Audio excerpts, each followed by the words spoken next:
বর্তমান পৃথিবী আর হাসরের ময়দানের ভিতরে 2 নাম্বার পার্থক্য হলো, এই পৃথিবীর বর্তমান আয়তন হলো 20 কোটি বর্গ মাইল। এই আয়তন যদি হাসরের ময়দানে থাকে তাহলে সেখানে মানুষ সংকুলান হবে না। তার কারণ হলো হাসরের ময়দানে শুধু উম্মতে মুহাম্মাদি নয়, বরং পয়গম্বর আদম থেকে নিয়ে পৃথিবীর শেষ মানুষ পর্যন্ত সেখানে জমায়েত হবে। শুধু কি মানুষ উঠবে হাসরের ময়দানে? না না,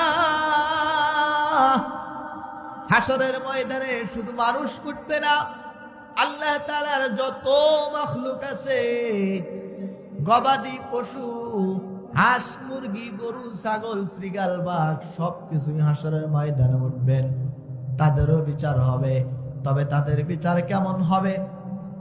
দুনিয়াতে যেই গরু সবল ছিল, শক্তিশালী ছিল, সেই গরুটা যেই দুর্বল গরুকে দুনিয়ার উপরে আঘাত করেছে, আল্লাহ তাআলা হাসরের ময়দানে সেই দুর্বল গরুকে সবল বানায় দিবেন, আর সবল গরুকে দুর্বল বানায় দিয়ে বলবে, এইবার তোমার দুনিয়ার প্রতিশোধ তুমি নিয়ে নাও।